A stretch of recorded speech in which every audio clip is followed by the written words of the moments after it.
It was a humid August day, the air thick with the heavy scent of summer.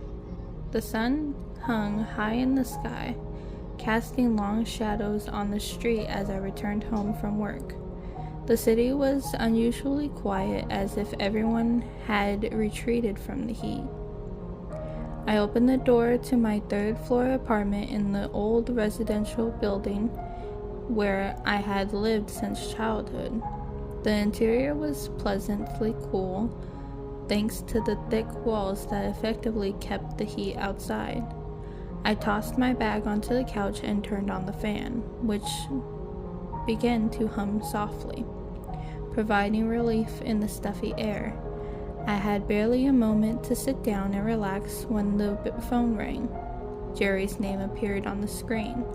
My childhood friend, with whom I hadn't been in contact for years. I answered instinctively. "Hello?" I answered uncertainly, wondering what could have prompted him to call right now. "Hi, Harry. It's Jerry. It's been a long time." There was something unsettling in his voice, something that made my heart beat faster. "Hey, Jerry, is something wrong?" I asked, trying to hide my surprise. "This isn't a conversation for the phone. Do you have time to meet?" We agreed to meet at my apartment at 10:45 p.m. That evening, the sun began to set. I heard a knock at the door. It was Jerry. He looked different from how I remembered, pale, with something disturbing in his movements. I opened the door and let him in. We sat at the table, and I let him speak. "Harry, I have something to tell you. Something that has been haunting me since that time," he began, his voice trembling. "Do you remember the rules of apartment number 12? I felt a cold shiver run down my spine, and my heart started to race. Jerry's words brought back memories from my childhood, the first time I saw him. We were 14 when it happened. Jerry lived on the lowest floor, where the bricked-up apartment number 12 was located. It was at the very end of a long corridor, with no other apartments nearby. Apartment number 11 was much earlier, closer to the beginning of the corridor, and apartment number 13 was only on the next floor. There was no other apartment above the bricked-up apartment number 12. My parents forbade me from approaching that apartment. I never understood why until that day. That evening, the sky began to darken faster than usual. Clouds gathered on the horizon, and there was tension in the air. In the distance, I heard thunder, hurtling an approaching storm. I had arranged to spend the night at Jerry's place, who lived 2 floors below the small residential block. I headed towards the staircase. I began to descend the stairs, but at the very bottom I noticed a figure. That's when I saw him for the first time. A man with a cigarette. I quickly passed him. Only after passing him was I able to take a closer look. He was standing on the staircase, his face pale, his eyes deep set, staring at me. Or so it seemed. After a moment, he moved towards me. I quickened my pace before I realized he was already behind me. I feared what he might do, but he passed me, heading towards the door marked number 12. I watched as he approached the bricked-up apartment. Then something happened that I will never forget. The man with the cigarette stopped right in front of the door. Slowly, he reached for the handle. My eyes widened in fear and disbelief. The concrete wall vanished as if it had never been there. The man casually walked inside and closed the door behind him. A moment later, Jerry saw me through the peephole and invited me in. I didn't immediately tell him what I witnessed. It wasn't until several minutes later, when we were alone in his room, that I recounted the incident with the mysterious man. He didn't hide his excitement and suggested that we go there the next day, knowing that his parents wouldn't allow us to go anywhere so late. We agreed on 3 p.m. the following day. In the morning, we had breakfast, and I left his apartment, my mind preoccupied with thoughts of the mysterious man with the cigarette in apartment number 12.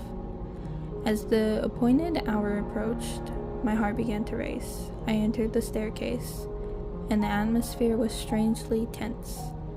When I reached the bottom, I saw Jerry waiting for me. Together, we cautiously approached the apartment. Jerry reached for the handle, but all we saw was a concrete wall.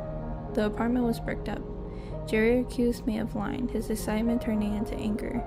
Suddenly, he stopped, standing still and staring at something behind me. I immediately turned around. There he was. The man with the cigarette stood right behind us, staring straight at the door of apartment number 12. I had never seen him blink.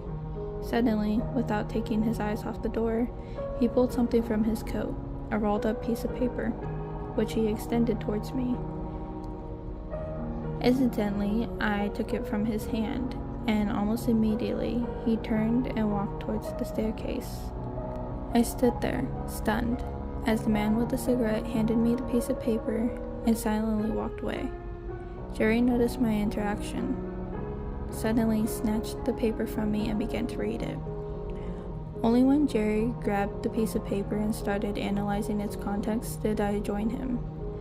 The contents were handwritten, but it was clear that it had been written in a hurry.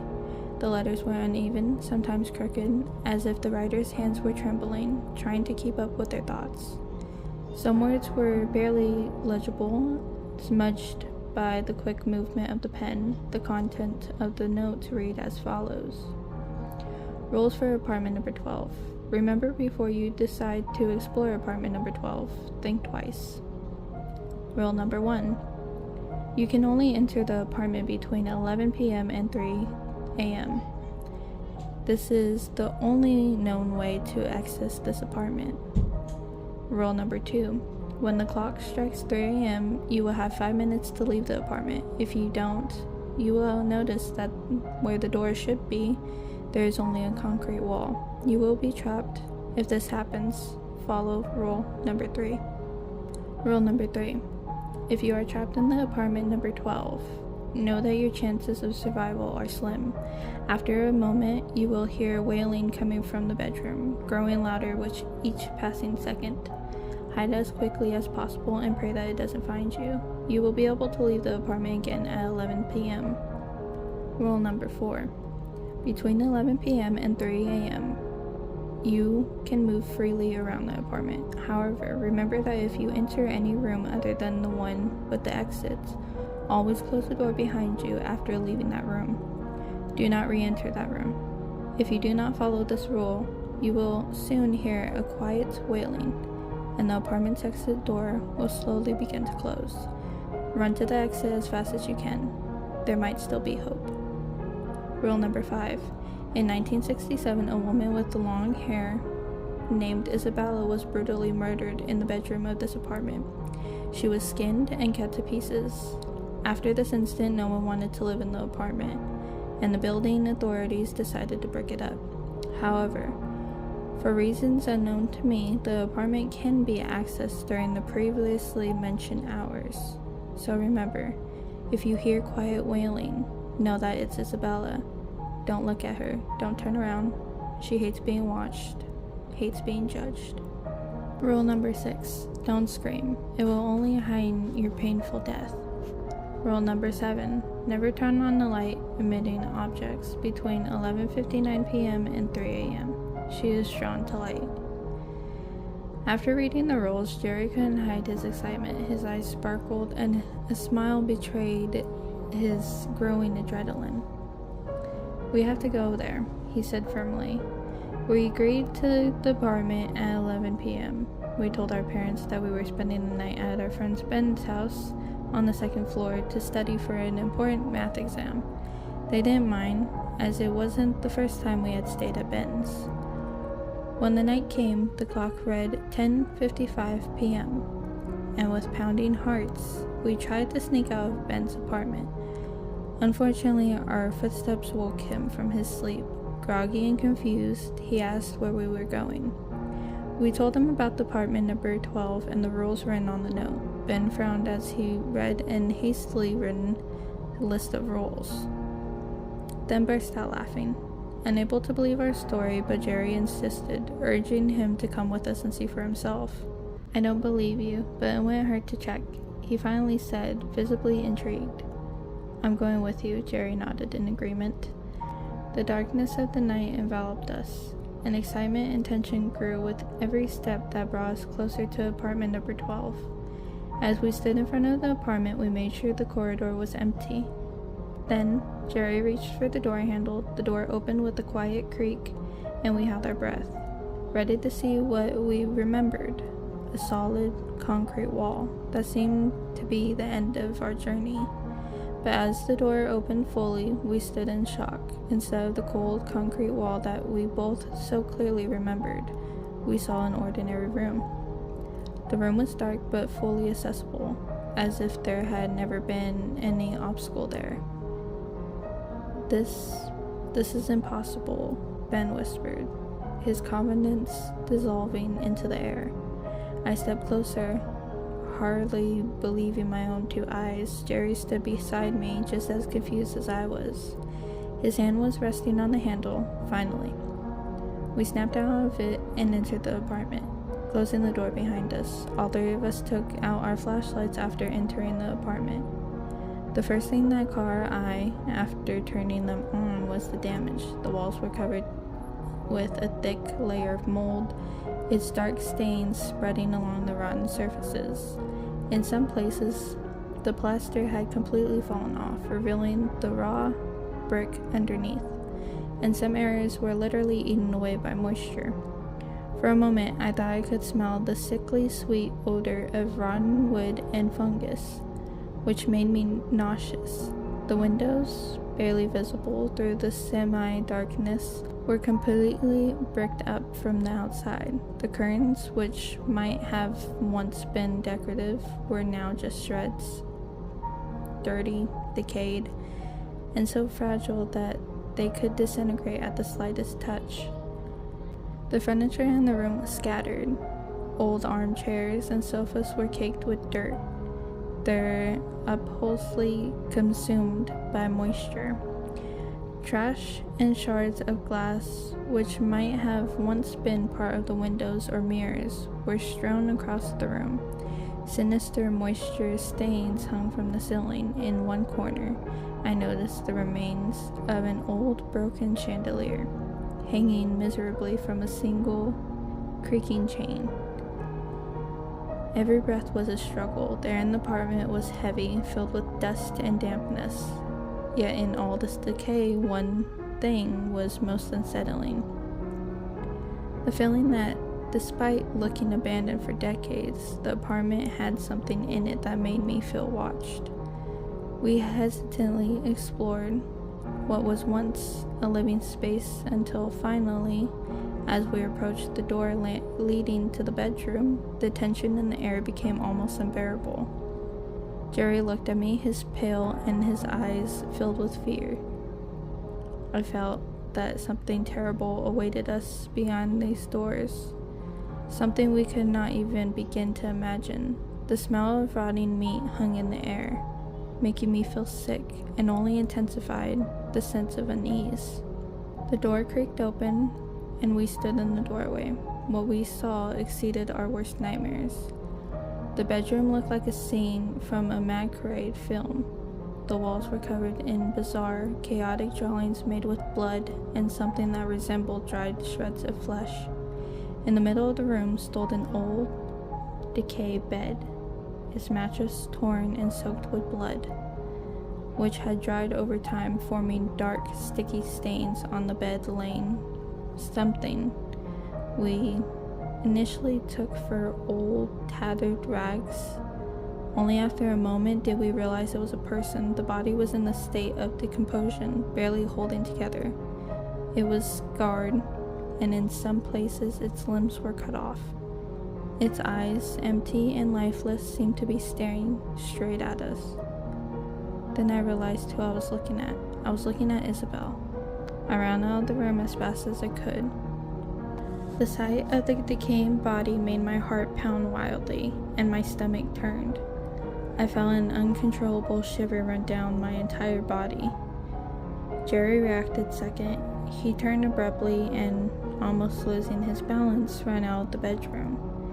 His breathing was ragged, his eyes wide with fear. Before we reached the front door, I felt I could no longer hold back my nausea. I stopped, doubled over, and vomited onto the floor. My body trembled. I also noticed that, for some inexplicable reason, the apartment door was open moments later. Ben ran out of the bedroom asking what the hell that was. I didn't listen because I realized something that froze my blood in my veins. Ben hadn't closed the door behind him. Then I heard it, a faint, almost inaudible wail coming from inside the bedroom. The sound was like a moan, slow, full of suffering. Jerry and Ben lifted their heads and looked towards the bedroom door. I wanted to do the same, but I remembered the rules. The fifth rule. At the same moment, my friends turned their gaze towards the bed. The wailing grew louder, turning into a cry of despair, and I felt pure survival instinct take over. I didn't wait a second longer. I ignored everything. I didn't care what Jerry and Ben were doing, or if they were running after me.